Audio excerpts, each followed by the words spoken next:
Bonsoir, bonsoir, bienvenue, ravi que vous soyez si nombreuses et si nombreux pour voir Nashville, une rétrospective, donc Robert Altman qui a commencé mercredi soir, qui va durer un peu plus d'un mois, qui a commencé avec Le Privé en ouverture, qui s'est continué hier avec MASH, Brewster McCloud. Cet après-midi, on a vu et revu McCabe and Mrs. Miller, et puis ce soir, Nashville, donc que du bon, que du très bon. Je ne peux pas m'empêcher devant une telle salle de vous demander qui va découvrir pour la première fois Nashville. Sachez que vous êtes les bienvenus. Voilà. Comme le film est long, je vais tout de suite donner la parole à Jean-Baptiste qui va faire court et qui va vous présenter et qui va... C'est ta blague du soir, il va faire court. Visiblement, des gens te connaissent. Donc Jean-Baptiste Toré, grand connaisseur du cinéma américain, réalisateur lui-même de films souvent se déroulant aux États-Unis. Le dernier en date, Neon People. Voilà, tout de suite, je cède la parole pour qu'il vous dise quelques mots, les mots qu'il voudra à propos de Nashville, donc 1975. Merci Bernard. Alors, je vais faire court. Donc, je vous le promets. En fait, le film est long. Bon. Donc, vous êtes nombreux à ne pas l'avoir vu. Alors, je pourrais vous blâmer. Au fond, moi, je le fais un peu, mais je pourrais vous blâmer, mais pas du tout, parce que je trouve ça formidable de découvrir évidemment un film comme Nashville. Pour moi, ça a été dans ma vie de cinéphile un film important. Et souvent, c'est une expression galvaudée. On dit un avant, un après. Je pense qu'il y a un avant, un après Nashville. D'abord, après ce film, on n'a qu'une envie, c'est d'aller à Nashville, dans le Tennessee, première chose. Même si on n'aime pas la country music. Il ne faut pas que ça rebute certains d'entre vous, parce que on me dit oui, mais Nashville c'est la country music, moi c'est pas mon truc. Non, la country music c'est un prétexte pour Robert Altman pour étudier un milieu d'une petite ville, on pourrait dire vraiment du centre du Tennessee, qui selon lui est une sorte de microcosme, en tout cas de l'Amérique, hein, si vous voulez. D'ailleurs Robert Altman disait du film lui-même, Nashville c'est un film sur l'Amérique et j'en fais partie. Pourquoi je dis cette petite chose? Parce qu'on a souvent dit de Robert Altman, un peu moins maintenant, mais dans les années 90-2000, en tout cas ceux qui le critiquaient, ou qui ne l'avaient pas bien vu, disaient oui mais Robert Altman, son problème c'est qu'il a un côté un peu misanthrope, un peu cynique, il n'aime pas ses personnages. Il n'y a rien de plus faux à propos de Robert Altman. Moi je pense que c'est sans doute un des cinéastes qui éprouve le plus de tendresse à l'égard de ses personnages, mais la tendresse, ça ne veut pas dire l'aveuglement. Hein. La tendresse, ça ne veut pas dire que j'accepte tout ce qu'ils font, que tout est formidable. Il montre aussi par moments des réalités un peu plus difficiles, un peu plus sordides, etc.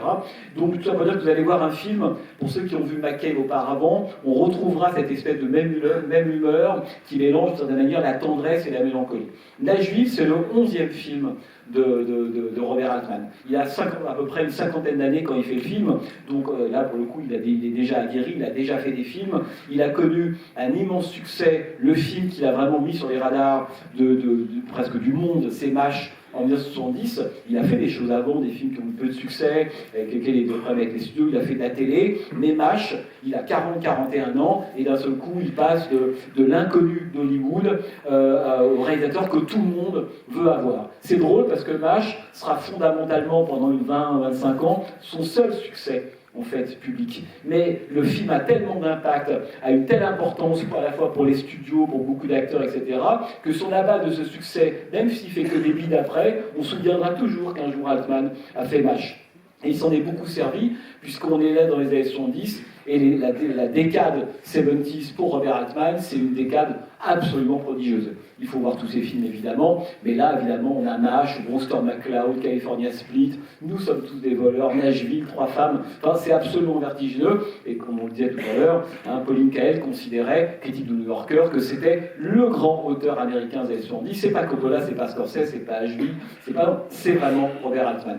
Donc c'est un film, Nashville, qui en fait prend naissance dans le courant de l'année 73, lorsque Altman est en train de tourner Nous sommes tous des voleurs. Je ne sais pas si certains d'entre vous ont vu ce film-là, qui est une espèce de relecture de film de gangsters sous la dépression à la sauce Altman. Donc une fois que j'ai dit ça, j'ai pas dit grand-chose.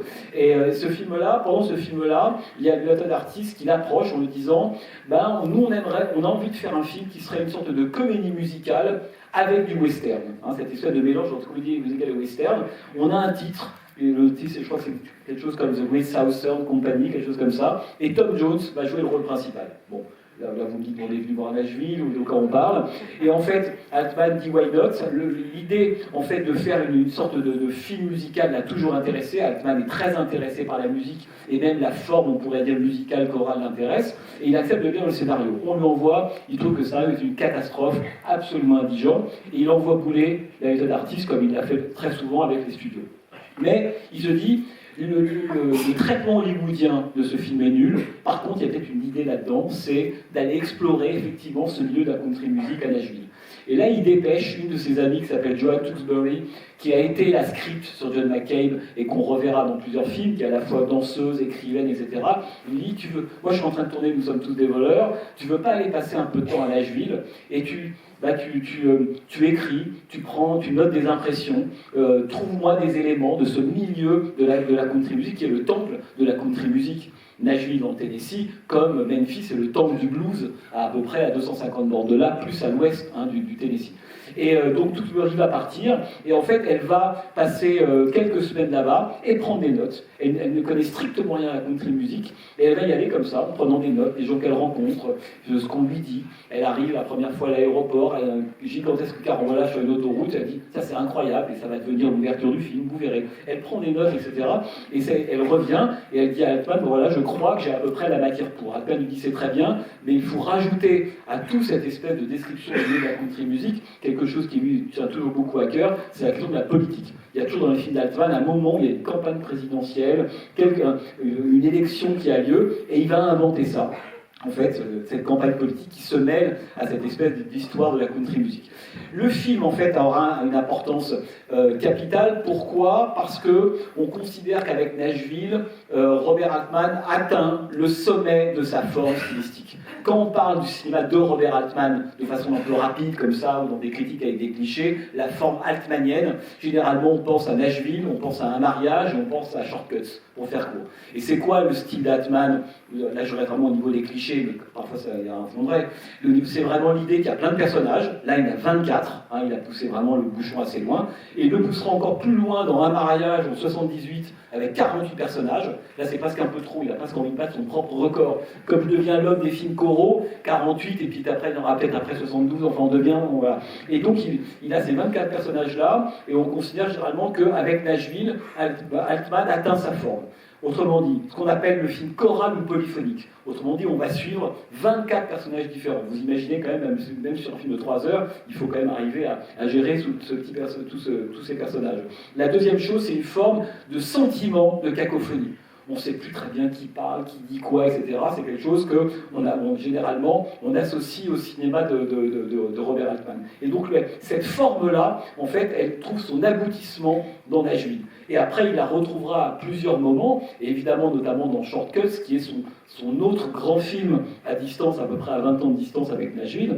Donc le film va se faire, il est tourné évidemment dans la ville de Nashville, dans le Tennessee, dans des endroits qui pour certains sont encore là d'ailleurs aujourd'hui. Il va s'adjoindre l'aide de plusieurs acteurs, toute la famille Robert Altman est là, Kit Carradine, Michael Murphy, Ned Beatty, enfin ils sont Karen Black, enfin ils sont à peu près tous là.